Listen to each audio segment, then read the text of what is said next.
Money laundering तहकीकात क्या सिंध का सियासी नक्शा बदलने को है?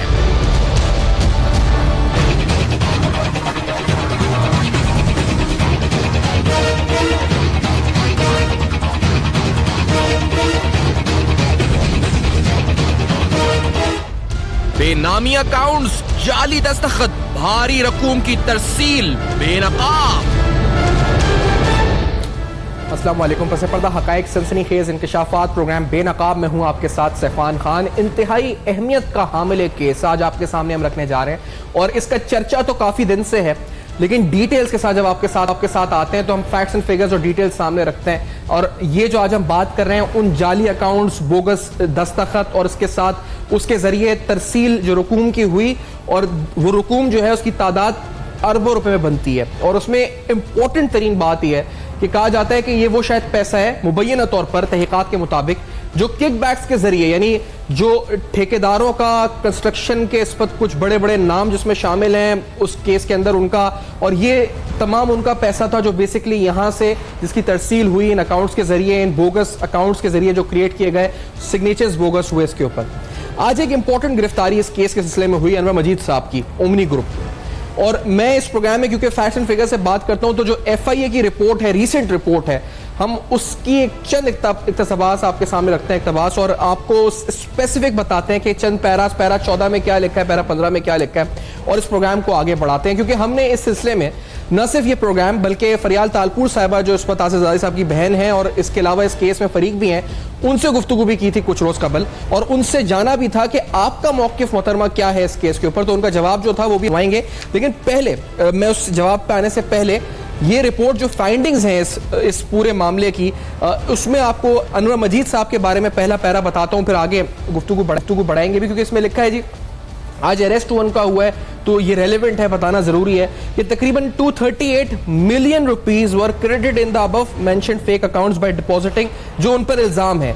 एक इल्जाम के 23 करोड़ रुपए की अमाउंट ऐसी है जो उन्होंने फेक अकाउंट्स के जरिए डिपॉजिट कराए, 15 चेक्स जिसके ऊपर उनके सिग्नेचर्स थे अनवर मजीद साहब के as CEO of Tando Allahyar sugar mills.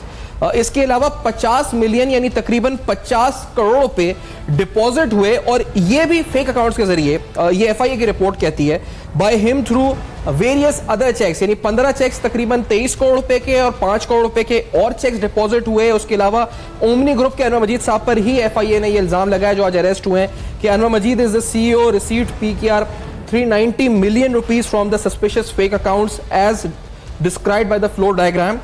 2082 million rupees were deposited by Omni Group, यानी कुछ अमाउंट डिपॉजिट हुई, कुछ अमाउंट रिसीव हुई, और ये तकरीबन 3 या 4 हजार अरब रुपए बनता है टोटल। अगर 2000 मिलियन एक है, 3 या 4 हजार करोड़ रुपए बनता है इस पर अगर टोटल बात की जाए।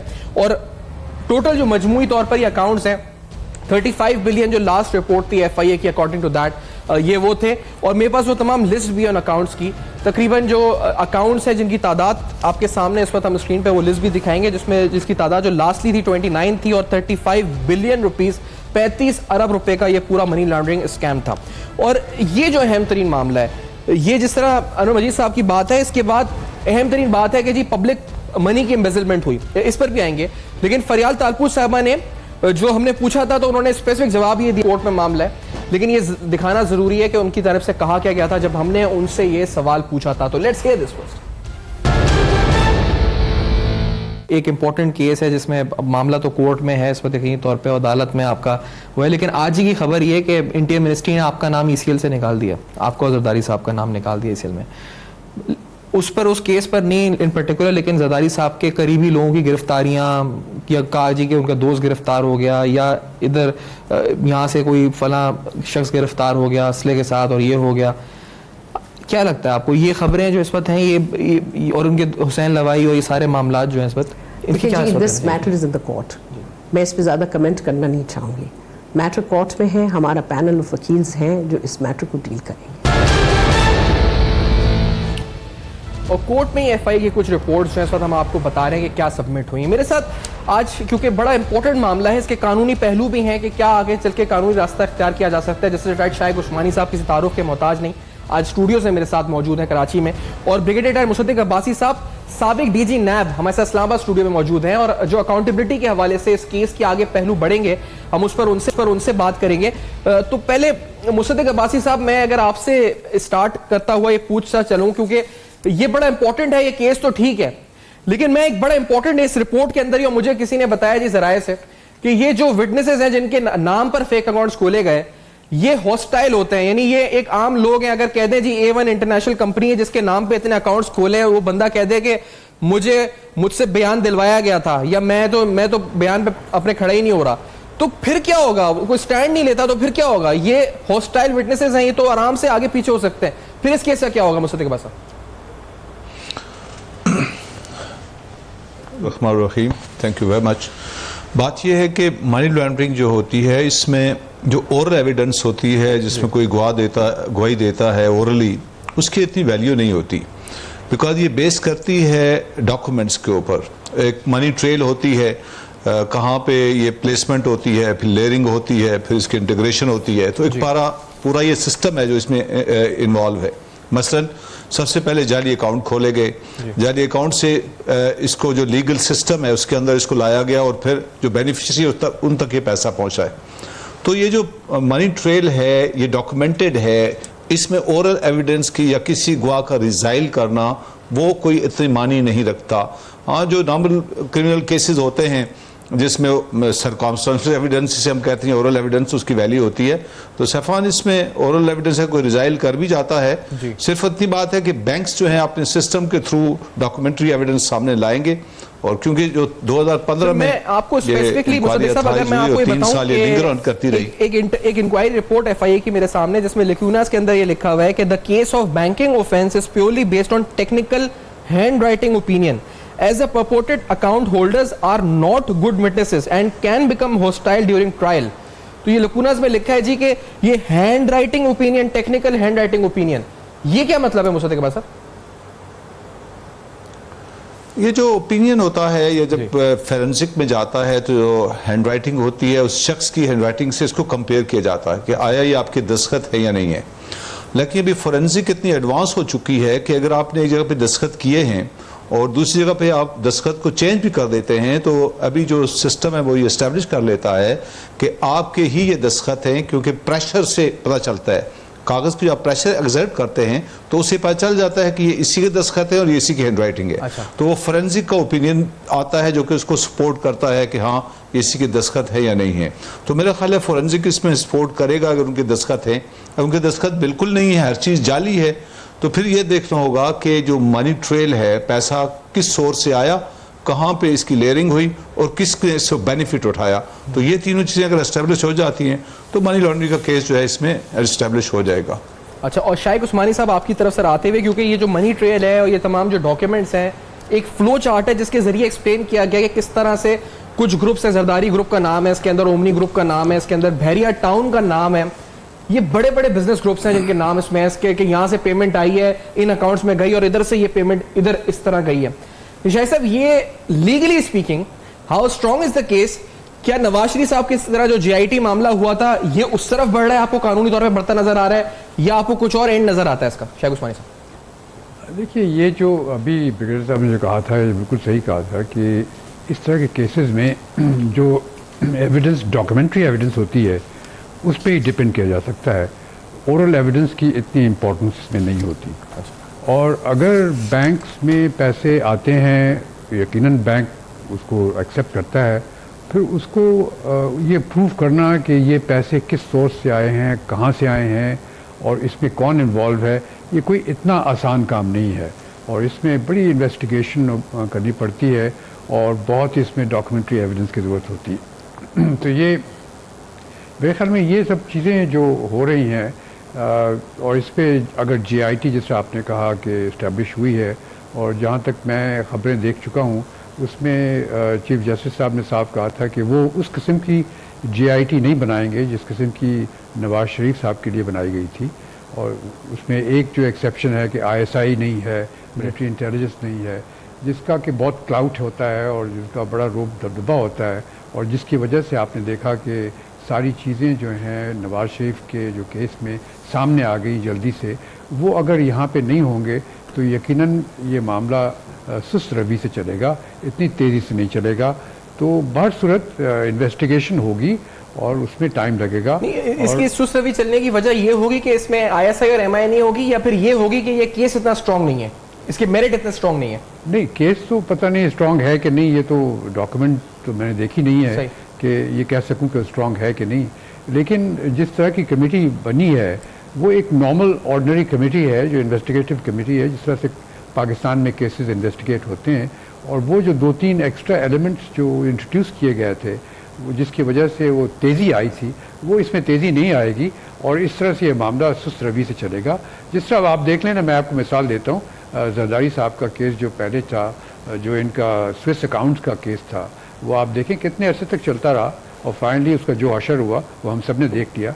हालांकि बहुत सी चीज़ें मौजूद थी, बहुत से हकायक मौजूद थे, तो वही हाल इसका भी हो सकता है। इसका भी हो सकता है। अच्छा, ये आपको वही हाल पे पहुंचने वाली नहीं, उसका हाल तो कुछ भी नहीं हुआ था। या ब्रेक की तरफ बढ़ते हैं और इस ब्रेक के बाद एक अहम तरीन पहलू है इस केस का, जो जिक्र इंपॉर्टेंट तरीन है वो एक्सचेकर मनी का, यानी जो सरकारी खजाने से पैसा खर्च हुआ। उस हवाले से इस तहकीकात के अंदर क्या अहम इंकशाफ है और वो इंकशाफ साबित किस तरह हो सकता है? FIA करेगी या NAP करेगी? ये बड़ा इंपॉर्टेंट क्वेश्चन है और इसका ताल्लुक सिंध हुकूमती कारकर्दगी से भी होगा। इस ब्रेक के बाद करेंगे बेनकाब, मेरे साथ।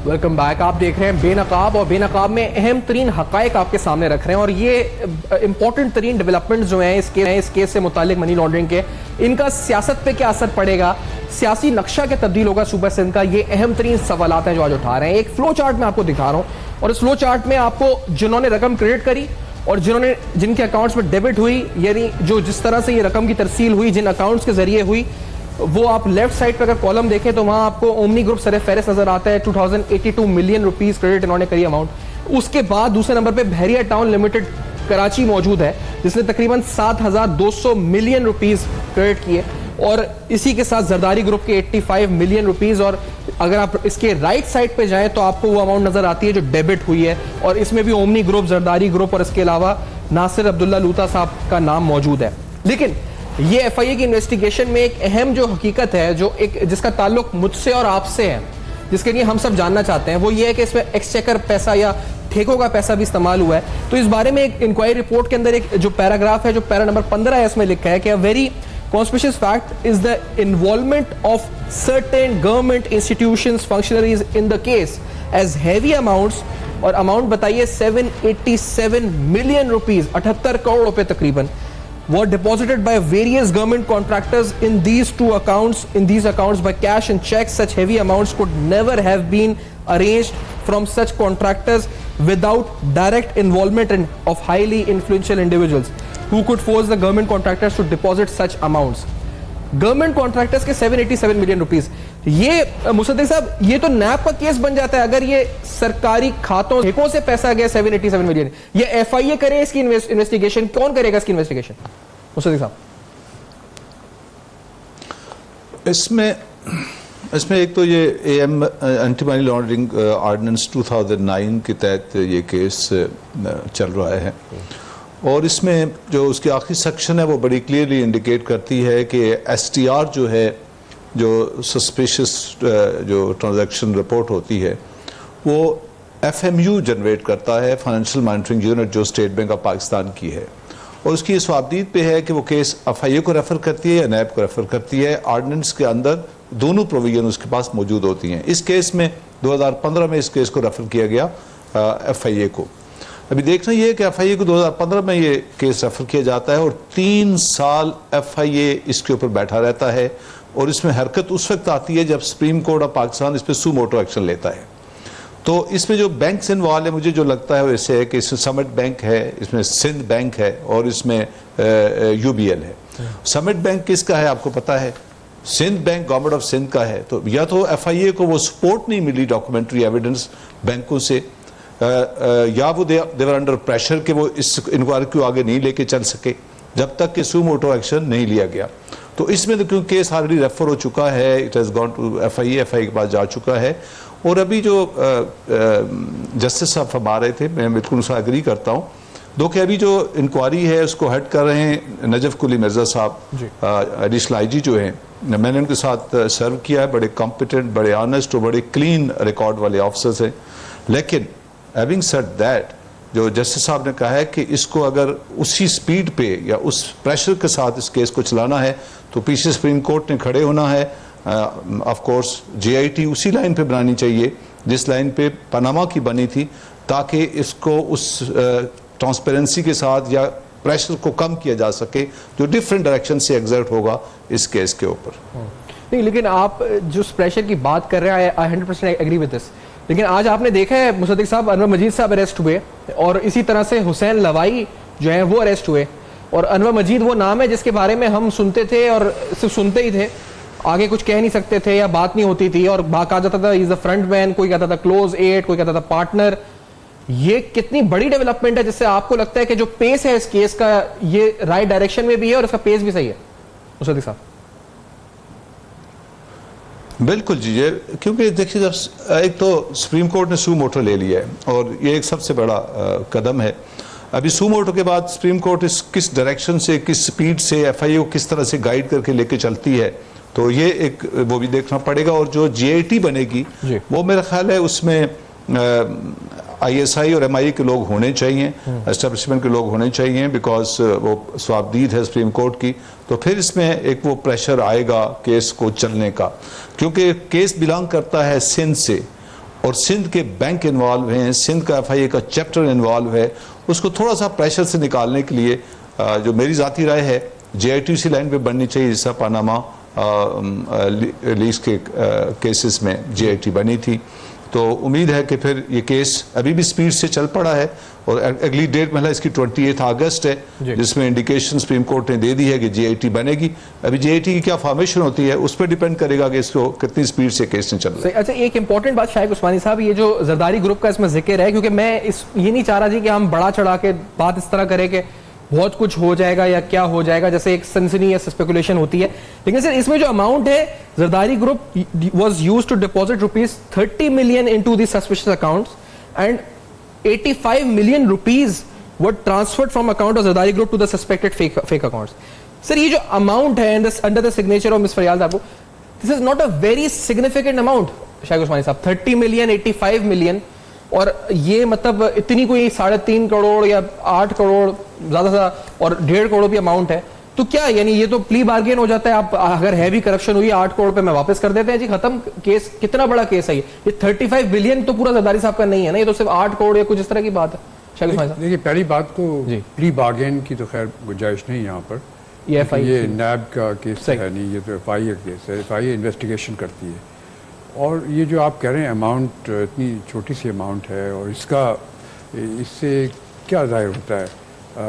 ये तो अक्सर मेरे ख्याल में हमारे मुल्क में एक कॉमन चीज़ है कि जो यहाँ के अमीर लोग हैं, लैंडलॉर्ड्स वगैरह, वो अपनी जायदाद, अपने पैसे अपने नौकरों के नाम पर रखते हैं। आपको याद होगा जब अयूब खान ने लैंड रिफॉर्म्स लेके आए थे,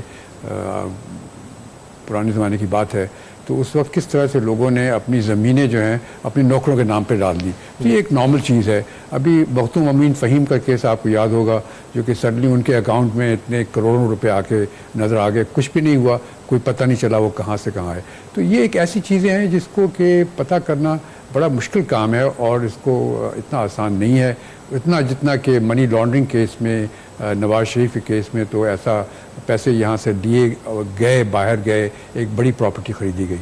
तो अब ये सब कुछ जो कुछ हो रहा है, ये मेरे ख्याल में एक अगर आप जो जिस आपने सियासी तरीके से कहा था, सियासी तरीके से ये एक इस पार्टी को अंडर प्रेशर रखने का एक तरीका शुरू हुआ है, जो कि उससे कुछ फ़ायदा भी हो सकता है कि यानी जो अगर बदउनवानियाँ हुई हैं तो उनको सामने तो लाना चाहिए, लेकिन सियासी इसमें भी मुहर्रिकात नज़र मुझे आ रहे हैं कि उन पर थोड़ा सा दबाव रखा जाए कि वो कोई, चूँकि काफ़ी बहुत ही सियाने सियासतदान हैं वो, तो अपनी जो उनकी एबिलिटी है, सियासी एबिलिटी, उसको इस तरह ना इस्तेमाल करें कि जो मकासद हैं हुकूमत के वो पूरे हो जाएं। सही है, ये बड़ा इंपॉर्टेंट सवाल है, लेकिन इसका आगे जो मैं आपसे ब्रेक के बाद जरूर पूछूंगा, क्योंकि बहुत से जो लोग हैं जो गिरफ्तार हो गए हैं, बहुत से लोग हैं जो इस वक्त बेल के ऊपर हैं। अब ये जो बेल्स हैं ये एंड होती हैं। अब अगर जो प्रेसिडेंट है हुसैन लवाई और आज हमने देखा है जी अनवर मजीद साहब, तो उसके बाद who will be the next in this case जो अरेस्ट होगा, ये इंपॉर्टेंट बात सवाल उठाएंगे। लिस्ट ऑफ एब्सकॉन्डर्स भी आपके सामने, जो मुल्जिमान हैं जो एफआईए ने नॉमिनेट किए हैं, वो और इंटरिम चालान भी आपके सामने रखेंगे। इस ब्रेक के बाद मेरे साथ रहेगा।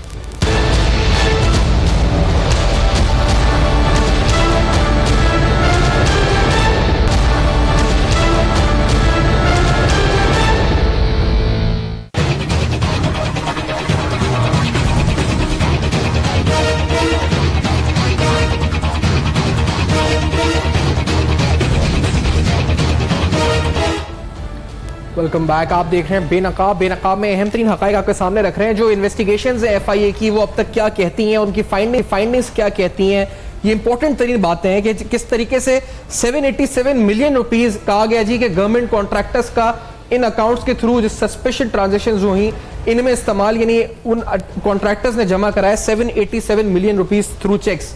अनवर मजीद साहब ने यानी रहते हुए जिनके बारे में कहा जाता था कि he was the de facto CM और एक तरह से उनके हाथ में बहुत सी ताकत थी, बहुत सी पावर थी, जो उन्होंने चेक्स जमा कराया, जो तकरीबन 15 चेक्स उनके सिग्नेचर से as CEO of Tanduwala sugar mills 238 million rupees के एक उन्होंने जमा कराया। इसके अलावा 50 मिलियन व डिपॉजिटेड, इन्हीं तफसीलात से पता चला है कि 50 मिलियन उन्होंने डिपॉजिट कराए, जो कुछ और चेक्स के जरिए इन्हीं फेक अकाउंट्स में उन्होंने चेक कराया। इसी तरह ओमनी ग्रुप जिसके सीईओ खुद अनवर मजीद साहब हैं, he received 3902 million rupees from the suspicious fake accounts as described, और ये फ्लो डायग्राम में आप देख भी रहे हैं इस वक्त के 3902 मिलियन रुपीस उन्होंने रिसीव किए इन सस्पिशियस अकाउंट से। और इसके अलावा 2082 मिलियन रुपीस जो है इस वक्त तकरीबन आप समझ लें जी 208 करोड़ रुपए इन्होंने और रिसीव किए ओमनी ग्रुप ने। और ये basically the main prime suspect अगर आप कहा जाए इस पूरे मामले में, ये जो है इस वक्त थे। और इसके साथ साथ इस रिपोर्ट के अंदर एक अहम बात ये लिखी गई कि इट इज वर्थ मेंशनिंग, और इसकी तहकीकात होनी चाहिए, कि that the phenomenal rise in the wealth and assets during the previous years needs to be investigated once he surrenders before law, and is in this regard all legal methods will be adopted। अब ये important बात है कि उन्होंने कहा था जी कि जब ये सरेंडर करें तो इनके इन्वेस्टिगेशन एसेट्स की होनी चाहिए, इनके लिंक्स की, किस तरह गवर्नमेंट में कंट्रोल करते थे मामलात को। मुझसे इकबाल साहब, ये जो लाइन है एफआईए की कि अब इनके जो लिंक्स हैं, ये जो चेक्स जमा कराए इन्होंने, करोड़ों रुपए रिसीव किए इन अकाउंट्स के थ्रू, करोड़ों रुपए सबमिट किए, सिर्फ तो नैब तो कहते हैं इनके एसेट्स की इन्वेस्टिगेशन, एफआईए कहता है इन्वेस्टिगेशन होनी चाहिए, वो कौन करे? मुसद्दिक साहब, जिस तरह पहले हम बात कर चुके हैं कि क्योंकि केस अभी एफआईए के पास है और एफआईए के पास एंटी करप्शन की ऑलमोस्ट 64 सीआरपीसी की सेक्शन है, तो वो सारा एसेट्स के केस को भी देख सकते हैं और सारे मामले को देख सकते हैं। अभी बात यह है कि अगर आप इस केस की टेक्निकलिटीज़ को देख लें, जस्टिस साहब ने फरमाया था कि इसको सियासी तरीके से भी इस्तेमाल किया जा रहा है, तो मेरा ख्याल है सियासत को साइड पे छोड़ के अगर ये केस 2015 से 2018 तक वहाँ पे रहा तो हालात बड़े साजगार थे। अगर इसमें टेक्निकल स्ट्रेंथ न होती तो मेरा ख्याल है ये केस एफआईए बंद कर चुका होता, लेकिन मेरे ख्याल है इसमें टेक्निकल स्ट्रेंथ है, एविडेंस इसमें काफ़ी जानदार है, और जो लोग अरेस्ट हुए हैं, सुप्रीम कोर्ट ने इजाज़त दी है अरेस्ट करने की, तो एक बहुत बड़ी इंडिकेशन है। और ये जो मजीद साहब अरेस्ट हुए हैं, मुझे लगता है कि ये फ्रंट मैन है, ये पैडलिंग में इस्तेमाल हो रहे हैं, पैसे को इधर से उधर करने में, इनका अपना इसमें जो है बेनिफिशरी नहीं है, बल्कि ये फ्रंटमैन के तौर पे हैं। अभी इसके बाद ये कैसे ये केस चलता है, इनकी अपनी स्टेटमेंट क्या है, इससे जस्टिफाई करेंगे। मुसद्दिक साहब, जो असल सवाल है वो ये जी कि ये जो करोड़ों रुपए अरबों रुपए की ट्रांजेक्शंस हुई, क्या ये सरकार का पैसा था, ये किसका पैसा था? क्योंकि ये जो एग्रो फार्म्स के Mohammad Arif Khan authorise signatory, yes authorise signatory बना के एग्रीकल्चर के फंड्स में एम्बेजलमेंट हुई, ये किस तरीके से मामलात हुए? अभी कुछ दिन कबल फहमीदा मिर्जा साहब इस प्रोग्राम में थी, वो बता रही थी कि ट्रैक्टर बांटे गए थे उनके जो उनके खिलाफ इलेक्शन लड़ रहा था, और वो भी ओमनी ग्रुप के थे। तो मुसद्दिक साहब, ये हो क्या रहा था आखिरकार? ये सरकार का पैसा था, प्राइवेट पैसा था, क्या था ये? मुझे ऐसे मुझे ऐसे लगता है कि जो ये कॉन्ट्रैक्टर्स का पैसा आया है जी। ये तो या तो ऑन ग्राउंड कॉन्ट्रैक्टर्स ने काम ही नहीं किया, और जो भी पैसा गवर्नमेंट से इनको दिया गया किसी ठेके के अंदर, किसी परचेजेस के अंदर, तो एक substantial amount of the kickbacks जो है ना वो वापस आ गई हैं कॉन्ट्रैक्टर से। अच्छा। तो इसलिए इस पैसे को आप देखें कि इसको पब्लिक मनी कहा गया है। हालांकि कॉन्ट्रैक्टर एक सिविलियन होता है, लेकिन क्योंकि वो गवर्नमेंट कॉन्ट्रैक्टर था, उसके पास कॉन्ट्रैक्ट गवर्नमेंट के थे, तो लगता ये है कि वो किकबैक्स के तौर पे वो उन जब कॉन्ट्रैक्ट्स के अंदर FIA जाएगा तो फिर पता चलेगा कि ऑन ग्राउंड कॉन्ट्रैक्ट्स मटेरियलाइज हुए भी या नहीं, चीज़ें खरीदी गई या नहीं गई। तो एक और जो है ना पैरेलल इंक्वायरी आई थिंक इसमें खुलेगी, वो फिर FIA कर सकता है। FIA के पास इसका भी मैंडेट है, और इंडिपेंडेंट अगर नैब को केस रेफर किया जाए तो नैब भी इसको कर सकता है। लेकिन मेरा ख्याल है एक और लिंक जो इस पर है शाहिद केस को लेकर चलेगा। ये जो एक इंपॉर्टेंट लिंक है, सुप्रीम कोर्ट का रीसेंट फैसला आया था मई 2018 में बहरिया टाउन कराची के हवाले से और बहरिया टाउन के और जमीनों के हवाले से जजमेंट आ चुका है, जिसमें कहा गया जी कि इन्होंने जो एक्सचेंज ऑफ लैंड की थी उसमें लगे रहा था कि MDA मिला हुआ था इनसे और इनके लिए इस वक्त ये सब कुछ हो रहा था, और ये तमाम चीजों के जरिए जमीन दे दी गई और उस पर पता नहीं अरबों रुपए जो है उन्होंने हासिल नहीं किए। अब बहरिया टाउन लिमिटेड कराची का नाम इसमें है, इन्हीं ट्रांजैक्शंस में 7,200 मिलियन रुपीस उन्होंने जो है इन अकाउंट्स में सबमिट उन्होंने क्रेडिट करे और इसी से डेबिट भी किया आगे। सर तो ये तो एक नेक्सस और पूरा पंडोरा बॉक्स है। बहरिया टाउन ने क्यों जमा किए पैसे इधर या उधर, वो उसका क्या काम था, वो क्या कर रहा था इन फेक ट्रांजैक्शंस में? शायद उस्मान साहब, जिस तरह मैंने आपसे कहा कि ये ऐसे क्राइम्स हैं, फाइनेंशियल क्राइम्स, पॉसिबल क्राइम्स, हो सकता है क्राइम नहीं भी हों, लेकिन पॉसिबल क्राइम्स ऐसे हैं जिनका के सबूत मुहैया करना इतना आसान काम नहीं होता। हमारे मुल्क के अंदर जैसे आपको मालूम है जितने भी गवर्नमेंट कॉन्ट्रैक्टर्स होते हैं वो सब किक बैक्स देते हैं गवर्नमेंट के अदारे को, गवर्नमेंट के ऑफिसर्स को, और वो उसको पैसों का इस्तेमाल करते हैं। बहुत ज़्यादा अमाउंट हो तो यकीनन लोगों के कान खड़े हो जाते हैं, छोटी अमाउंट्स हैं आमतौर से लोग इग्नोर कर देते हैं। तो ये पैसे तो खैर बारसूरत अपनी जगह जा रहे हैं, लेकिन उसको साबित करना कि ये यकीनन किकबैक्स थे जो कि दिए गए थे और किसने दिए थे और किस वक्त दिए थे, ये कितना आसान काम नहीं है। यहाँ पर वही बात वापस आ जाती है कि वो जो JIT की बात जो हमारे चीफ जस्टिस साहब ने बात की सुप्रीम कोर्ट में, उसी वजह से ये मामला सामने आया, मंजर आम पे आया। तो अगर कोई ऐसी JIT बनती है जिसमें कि ऐसे अफराद हैं उसके अंदर जिनके पास के वो पावर्स हैं और वो क्लाउट है उनका, जिसको अंग्रेज़ी में कहते हैं, कि वो ऐसी चीज़ें पता कर सकते हैं जो कि आम तौर से इन्वेस्टिगेटर्स नहीं पता कर सकते, तो उस सूरत में तो यकीनन इनके जो पीछे क्या मुहर्रकात थे और कौन लोग थे और किस वजह से किया जाता था वो सामने आ जाएगा। लेकिन अगर उस किस्म की JIT नहीं बनेगी तो यकीनन ये मामला दब जाएगा, बाद में ख़त्म हो जाएगा। सही। अच्छा, ये